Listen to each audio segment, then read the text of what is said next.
Hello students, welcome back to my channel. हम competitive exam की तैयारी कर रहे थे। हमने कई सारे टॉपिक कंपटीशन के रिगार्डिंग कंप्लीट कर दिए थे और आज का हमारा टॉपिक होगा क्षेत्रमिति, जिसमें हम आयत, वर्ग और सभी प्रकार के त्रिभुजों की विशेषताएं और उनसे संबंधित सारे सूत्र पढ़ेंगे। तो चलिए बिना टाइम वेस्ट किए शुरू करते हैं। अब यहाँ पर हमारी पहली आकृति है आयत। तो आयत का डायग्राम कुछ इस तरीके से दिखता है। इसको नाम दे देते हैं ABCD एंड E। तो अब यहाँ पर पहली विशेषता की बात करूं तो यहाँ पर आमने सामने की भुजाएं हैं वो समांतर और बराबर होती हैं। तो यहाँ पर मैं लिख सकता हूँ AB बराबर CD एंड AD बराबर BC। और यहाँ पर जो आयत के जो कोण होते हैं वो प्रत्येक कोण 90 डिग्री का होता है। तो यहाँ पर हो जाएगा आयत का प्रत्येक कोण समकोण होता है। तो यहाँ पर angle A equal to angle B equal to angle C equal to angle D equal to 90 degree. अब यहाँ पर अगर तीसरी विशेषता की बात करें तो यहाँ पर जो विकर्ण है वो एक दूसरे के बराबर होते हैं। तो यहाँ पर हम लिख सकते हैं कि हमारा पहला विकर्ण है AC और दूसरा विकर्ण है BD। तो AC बराबर BD। और आयत की अगली विशेषता होती है कि इसके दोनों विकर्ण एक दूसरे को समद्विभाजित करते हैं। तो यहाँ पर समद्विभाजित का मतलब हुआ कि हमारा AC विकर्ण के दोनों भाग AE और AC दोनों बराबर होंगे। उसी तरह से BD विकर्ण के दोनों भाग BE और ED बराबर होंगे। तो यहाँ पर मैं लिखूंगा AE बराबर AC एंड BE बराबर ED। अब यहाँ पे आयत के परिमाप की बात करें तो यहाँ पर 2 लंबाई और 2 चौड़ाई है। तो मैं लिख सकता हूँ 2 इंटू लंबाई प्लस चौड़ाई। और आयत की अगर क्षेत्रफल की बात करें तो क्षेत्रफल हो जाएगा लंबाई इंटू चौड़ाई। अब एग्जाम में कभी आयत का विकर्ण निकालने का पूछे तो विकर्ण का फॉर्मूला हो जाएगा अंडर रूट ऑफ लंबाई का स्क्वायर प्लस चौड़ाई का स्क्वायर। अब लेते हैं हम अपनी सेकेंड आकृति जो कि है वर्ग। और वर्ग की आकृति इस तरीके की होती है। अब यहां पर मैं लिख देता हूं A B C D and E। अब यहां पर अगर वर्ग की आकृति को ध्यान से देखें तो यहां पर पहली विशेषता हो जाएगी कि इसकी सभी भुजाएं बराबर होती हैं। तो हम लिख सकते हैं कि AB बराबर BC बराबर CD बराबर AD। और यहां पर भी प्रत्येक कोण समकोण होता है, यानी कि angle A equal to angle B equal to angle C equal to angle D equal to 90 degree. और आयत की तरह यहां पर भी दोनों विकर्ण एक दूसरे के बराबर होते हैं। तो मैं लिख सकता हूं कि यहां पर AC इक्वल टू BD होगा। और हमारी चौथी विशेषता हो जाएगी कि ये जो विकर्ण हैं ये परस्पर लंब समद्विभाजित करते हैं, यानी कि समद्विभाजित तो करते हैं AE बराबर EC एंड BE बराबर ED। साथ ही में ये बीच का कोण एंगल E है वो हमेशा ही 90 डिग्री का रहेगा। इस तरह से angle AED, angle BEC, angle CED और एंगल AED ये चारों ही 90 डिग्री के हो जाएंगे, अर्थात E पर बनने वाले सारे एंगल्स 90 डिग्री के होंगे। अब अगर इसके परिमाप की बात करें तो इसका परिमाप हो जाएगा 4 इंटू भुजा। भुजा को 4 बार जोड़ेंगे तो 4 इंटू भुजा लिख सकते हैं। और क्षेत्रफल की बात करें तो वर्ग का क्षेत्रफल होता है भुजा स्क्वायर। और अगर प्रश्न में विकर्ण दे रखा हो और फिर क्षेत्रफल पूछे तो फॉर्मूला हो जाएगा विकर्ण स्क्वायर अपॉन 2। और अगर वर्ग के विकर्ण के बारे में पूछे तो वर्ग का विकर्ण होता है भुजा रूट 2। अब लेते हैं हम आज की तीसरी आकृति जो कि त्रिभुज की है। तो त्रिभुज की आकृति इस तरीके की होती है। यहां पर मैं नाम दे देता हूं A B एंड C। तो यहां पर अगर हम पहली विशेषता की बात करें तो हमारी पहली विशेषता है कि 3 भुजाओं से घिरी बंद आकृति को हम त्रिभुज कहते हैं।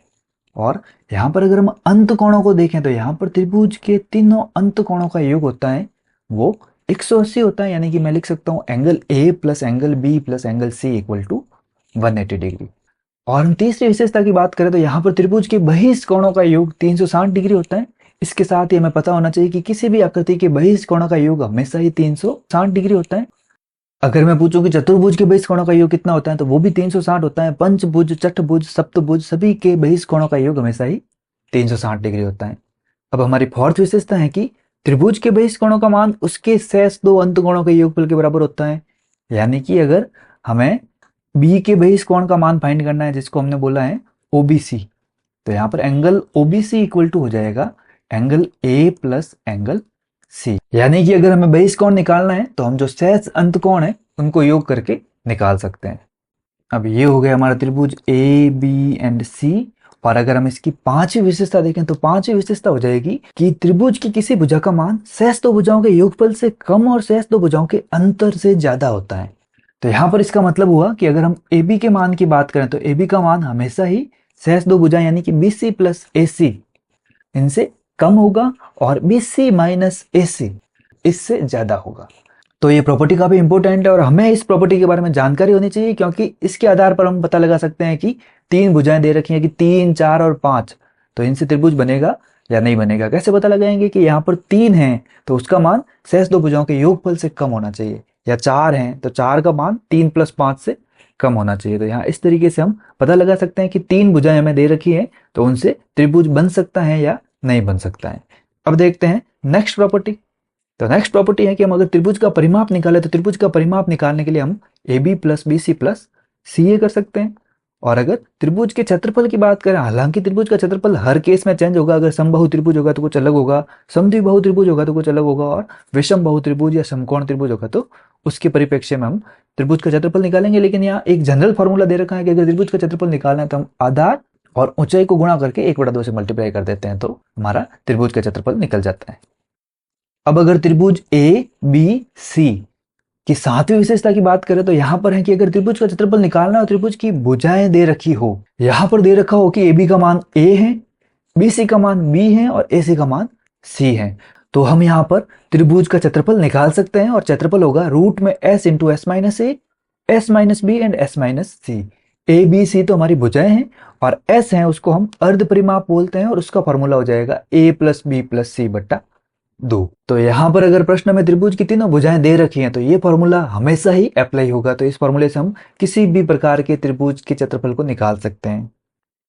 अब अगर हम त्रिभुज के प्रकार की बात करें तो हमने इसको दो शाखाओं में बांट रखा है, एक भुजाओं के आधार पर और एक कोणों के आधार पर। अगर भुजाओं के आधार पर बात करें तो सबसे पहला त्रिभुज आएगा समबाहु त्रिभुज, और सेकंड त्रिभुज हो जाएगा समद्विबाहु त्रिभुज, और तीसरा हो जाएगा हमारा विषमबाहु त्रिभुज। और अगर कोणों के आधार पर बात करें तो कोणों के आधार पर हमारे पास त्रिभुज होंगे न्यून कोण त्रिभुज, समकोण त्रिभुज और अधिक कोण त्रिभुज। तो यहाँ पर इस तरह से हमें 6 प्रकार के त्रिभुज प्राप्त होते हैं, भुजाओं के आधार पर 3 प्रकार से और कोणों के आधार पर 3 प्रकार से। तो चलिए यहाँ पर एक एक त्रिभुज को समझते हैं। तो यहाँ पर हमारा पहला त्रिभुज हो जाएगा समबाहु त्रिभुज, और समबाहु त्रिभुज की सभी भुजाएं बराबर होती है। तो यहाँ पर मैं ABC लिख दूंगा और यहाँ हो जाएगा AB = BC = CA। तो ये इसकी पहली विशेषता हो जाएगी। और यहाँ पर सेकंड विशेषता हो जाएगी कि इसकी ऊंचाई, माध्यिका और शीर्ष लंब तीनों एक ही होते हैं। तो यहाँ पर समबाहु त्रिभुज के लिए अगर ऊंचाई कहें या माध्यिका कहे या शीर्ष लंब कहे, तीनों एक ही होते हैं और उसका फॉर्मूला होता है √3/2 × भुजा। तो यहाँ पर ऊंचाई, माध्यिका और शीर्ष लंब निकालने के लिए हमारे पास एक फॉर्मूला है √3/2 × भुजा। तो इस फॉर्मूले की हेल्प से हम ऊंचाई निकाल सकते हैं। और अगर समबाहु त्रिभुज का क्षेत्रफल निकालना हो तो हमारे पास फॉर्मूला है √3/4 × भुजा²। अब हमारा सेकंड त्रिभुज है वो है समद्विबाहु त्रिभुज। तो समद्विबाहु त्रिभुज में दो भुजाएं बराबर होती है। तो यहाँ पर अगर मैं इसको नाम दूं ABC, तो यहाँ पर इसकी पहली विशेषता हो जाएगी कि इसकी केवल दो भुजाएं समान होती है। तो यहाँ मैं लिख दूंगा AB = BC। और मैं अगर समद्विबाहु त्रिभुज की ऊंचाई निकालें तो ऊंचाई का फॉर्मूला हो जाएगा 1/2 × √4B² - A²। और समद्विबाहु त्रिभुज का क्षेत्रफल होगा वो हो जाएगा A/4 × √4B² - A²। और यहां पर हमने जो समान भुजा मानी है वो B मानी है और शेष भुजा A है। अब हमारा अगला त्रिभुज है विषमबाहु त्रिभुज। अगर इसको ABC नाम देता है, यहां पर मैं लिख सकता हूं कि इसकी सभी भुजाएं असमान होती हैं। That means AB = BC = AC। और यहां पर अगर इसके क्षेत्रफल की बात करें तो क्षेत्रफल हो जाएगा रूट में S × S - A, S - B, S - C, जो कि हमने हेरोन के सूत्र से पढ़ा था। और यहाँ पर जो अर्ध परिमाप S है उसका मान हो जाएगा A + B + C / 2। और अगर हमें इसकी ऊंचाई निकालनी है तो फॉर्मूला बन जाएगा 2 आधार × रूट में S × S - A, S - B, S - C। तो यहाँ पर हम इस फॉर्मूले की हेल्प से विषमबाहु त्रिभुज का तो क्षेत्रफल निकाल ही सकते हैं, इसके साथ साथ हम समबाहु और समद्विबाहु त्रिभुज का क्षेत्रफल भी इस फॉर्मूले से निकाल सकते हैं। तो यहाँ पर ये फॉर्मूला काफी इंपॉर्टेंट हो जाता है। अगर आप समबाहु और समद्विबाहु के अगर फॉर्मूले भूल भी जाओ तो इस फॉर्मूले की हेल्प से हम उनका क्षेत्रफल निकाल सकते हैं। अब अगर हम समकोण त्रिभुज की बात करें तो ये त्रिभुज ABC समकोण त्रिभुज होगा अगर इसमें एक कोण 90 डिग्री का है। तो यहाँ पर एंगल B = 90 डिग्री है। तो ये समकोण त्रिभुज है और 90 डिग्री के सामने वाली भुजा को हम कर्ण कहते हैं। और अगर हमारे पास थीटा दे रखा है तो थीटा के सामने वाली भुजा हो जाती है लंब, और जिस पर दोनों कोण बने हुए हैं उस भुजा को हम कहते हैं आधार। तो यहाँ पर हमारे पास 3 भुजाएं होती हैं, कर्ण, लंब और आधार। अब यहाँ पर हमारे पास समकोण त्रिभुज की एक महत्वपूर्ण विशेषता होती है कि अगर समकोण त्रिभुज में समकोण से कर्ण पर डाले गए लंब की लंबाई फाइंड करनी है तो वो होती है लंब × आधार / ऊंचाई। तो यहाँ पर हम लंब की लंबाई फाइंड कर सकते हैं, ये फॉर्मूला काफी इंपॉर्टेंट है। और अगर यहाँ पर समकोण त्रिभुज का क्षेत्रफल फाइंड करना है तो उसका फॉर्मूला हो जाएगा 1/2 इंटू आधार इंटू ऊंचाई। अब अगर हम न्यून कोण त्रिभुज की बात करें तो न्यून कोण त्रिभुज ऐसा त्रिभुज होता है जिसमें सभी कोण 90 डिग्री से कम होते हैं। और अधिक कोण त्रिभुज की बात करें तो अधिक कोण त्रिभुज ऐसा त्रिभुज होता है जिसमें कम से कम एक कोण 90 डिग्री से अधिक होता है। तो इस प्रकार से हमें न्यून कोण और अधिक कोण त्रिभुज के बारे में भी पता होना चाहिए। तो हम पाइथागोरस प्रमेय, अगर पाइथागोरस प्रमेय की बात करें तो यह हमेशा ही समकोण त्रिभुज में अप्लाई होती है। तो हमारी पाइथागोरस प्रमेय होती है वो होती है कर्ण स्क्वायर इक्वल टू आधार स्क्वायर प्लस लंब स्क्वायर। अब यहाँ पर पाइथागोरस थ्योरम के आधार पर हम पता लगा सकते हैं कि वह समकोण त्रिभुज है, अधिक कोण त्रिभुज है, न्यून कोण त्रिभुज है। तो यहाँ पर अगर हम कर्ण स्क्वायर निकालें और उसका मान आधार स्क्वायर प्लस लंब स्क्वायर से अधिक आ जाए तो वह त्रिभुज अधिक कोण त्रिभुज होगा। और अगर हम कर्ण स्क्वायर निकालें और उसका मान आधार स्क्वायर प्लस लंब स्क्वायर से कम आ जाए तो वो त्रिभुज हमेशा ही न्यून कोण त्रिभुज होगा। तो यहाँ पर हम पाइथागोरस थ्योरम के आधार पर समकोण, अधिक कोण और न्यून कोण त्रिभुज का भी पता लगा सकते हैं। अब हमारा नेक्स्ट टॉपिक है पाइथागोरस त्रिक। तो ये जो पाइथागोरस त्रिक वाला टॉपिक है ये पूरा का पूरा पाइथागोरस प्रमेय से रिलेटेड है। ऐसी 3 संख्याएं जिन पर पाइथागोरस प्रमेय रिलेट करती हैं या पाइथागोरस प्रमेय अप्लाई हो सकती हैं उसको हम कहते हैं पाइथागोरस त्रिक। तो यहाँ पर हमारा पहला पाइथागोरस त्रिक है, सबसे छोटा पाइथागोरस त्रिक है, वो है 3 4 5।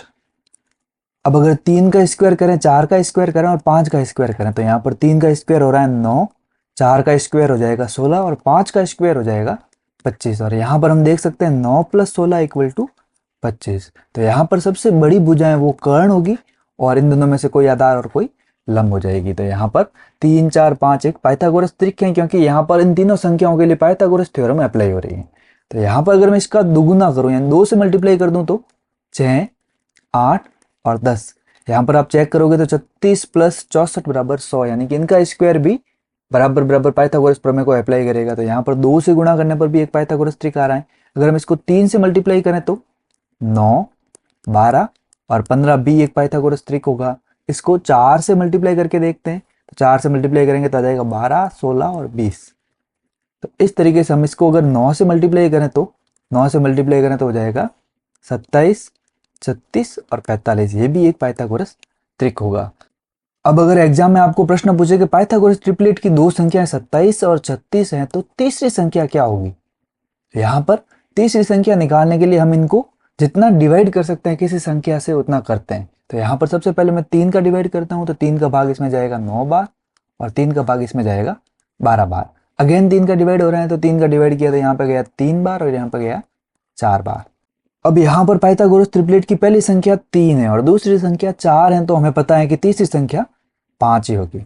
अब यहाँ पर हम ध्यान दें तो पहली बार हमने 3 से काटा और दूसरी बार अगेन हमने 3 से काटा। तो यहाँ पर इसको पहले 3 से मल्टीप्लाई करेंगे तो जाएगा 15 और वापस 3 से मल्टीप्लाई करेंगे तो जाएगा 45। तो इस तरीके से हमारा आंसर बन जाएगा 45। चलिए इसी तरीके का एक और एग्जाम्पल लेते हैं। तो यहाँ पर लेता हूँ मैं 12 20। तो अब बताना है कि हमारी तीसरी संख्या कौन सी होगी जो हमारा पाइथागोरस ट्रिपलेट बनाती है। तो यहाँ पर मैं अगर 2 से काटूँ तो 2 से कटेगा ये 6 बार और 10 बार। अब यहाँ पर अगर याद है कि 6 8 और 10 हमारा एक पाइथागोरस ट्रिपलेट होता है तो हमारा आंसर यहाँ 8 हो जाएगा और 8 को 2 से गुणा करके 16 लिख सकते हैं। लेकिन अगर वापस काट दें 2 से तो यहाँ पर हो जाएगा 3, यहाँ पे हो जाएगा 5 और 3 5 और 4 का पाइथागोरस ट्रिपलेट होता है। रिवर्स क्रम में चले तो 4 को 2 से मल्टीप्लाई किया 8 और 8 को 2 से मल्टीप्लाई करें तो हमारा आंसर आ जाएगा 16। तो इस तरीके से पाइथागोरस ट्रिपलेट की हेल्प से हम डायरेक्ट तीसरी संख्या फाइंड कर सकते हैं जिन पर पाइथागोरस प्रमेय अप्लाई होती है। तो अब हमारा पहला जोड़ा तो हमें मिल गया 3 4 5। इसी तरह के कुछ बेसिक जोड़े हैं उनके बारे में पढ़ते हैं। अब यहाँ पर सेकेंड बेसिक ट्रिपलेट की बात करूं तो वो हो जाएगा 5 12 और 13। यहाँ पर भी आप देख सकते हो 12 का स्क्वायर होता है 144, 5 का स्क्वायर होता है 25 और 44 और 125 को जोड़ोगे तो आ जाएगा 169 जो कि होता है 13 का स्क्वायर। दैट मीन्स ये एक पाइथागोरस ट्रिपलेट है। और यहाँ पर इसको डबल करते हैं तो हो जाता है 10 24 और 26। ट्रिपल करेंगे तो हो जाएगा 15 36 39। और अगर 4 से मल्टीप्लाई करेंगे तो हो जाएगा 20 48 और 52। और भी आगे भी कर सकते हो लेकिन यहाँ तक मैं लिख देता हूँ। तो यहाँ पर हमारा दूसरा ट्रिपलेट हो गया 5 12 13 और तीसरा जो बेसिक ट्रिपलेट है वो हो जाएगा हमारे 7 24 25। अब यहां पर अगर 2 से मल्टीप्लाई करूंगा तो हो जाएगा 14, 48, 50। 3 से करके देखते हैं, तो 3 से करेंगे तो हो जाएगा 21, 72 और 75। अब 4 से करके देखते हैं, तो 4 से करेंगे तो हो जाएगा 28, 96 और 100। तो यहाँ पर इस तरीके से हम ट्रिपलेट निकाल सकते हैं। अगर एग्जाम में आपको प्रश्न पूछे कि 28,100 का तीसरा ट्रिपलेट क्या होगा, तो यहाँ पर हम इसको अगर 4 से काटें, तो 4 से काटे तो हो जाएगा 7 बार, 4 से काटे तो हो जाएगा 25, और हमें पता है 7, 25 और 24 ट्रिपलेट होता है। तो 24 को वापस 4 से मल्टीप्लाई करके 96 करेंगे तो हमारा आंसर आ जाएगा 96। इस तरीके से हम ट्रिपलेट फाइंड भी कर सकते हैं। अब हमारा चौथा बेसिक ट्रिपलेट है, वो हो जाएगा 8, 15 और 17। पिछले ट्रिपलेट की तरह इनको भी 2 से मल्टीप्लाई करते थे। यहाँ पर 2 से मल्टीप्लाई करूंगा तो हो जाएगा 16, 30 और 34। वापस करेंगे तो हो जाएगा 24, 45, 51 और नेक्स्ट हो जाएगा 32, 60 और 68। यहाँ पर आप कितनी बार भी मल्टीप्लाई कर सकते हो, मैं आपको 4-4 बार करके बता रहा हूँ। नेक्स्ट और लास्ट हमारा ट्रिपलेट है, पांचवा जो हमारा बेसिक ट्रिपलेट है वो हो जाएगा 9, 40 और 41। तो यहाँ पर करेंगे तो हो जाएगा 18, 80, 82 और तीसरा हो जाएगा 27, 120, 123, 36, 160 एंड 164। तो यहाँ इस तरीके से हमें ये पांचों ट्रिपलेट याद होने चाहिए और इनकी हेल्प से हमें अदर ट्रिपलेट्स निकालने आने भी चाहिए। तो यहाँ पर हमारे पाइथागोरस ट्रिक का टॉपिक कंप्लीट होता है और इसी के साथ साथ हमारे चतुर्मिति का पहला वीडियो कंप्लीट होता है, जिसमें हमने आयत, वर्ग, त्रिभुज और पाइथागोरस प्रमेय के बारे में पढ़ा है। और अगले वीडियो में हम चतुर्भुज के बारे में पढ़ेंगे। और इसी तरह की वीडियो आप अगर देखना चाहते हैं तो इस वीडियो को लाइक, शेयर एंड सब्सक्राइब करें। धन्यवाद।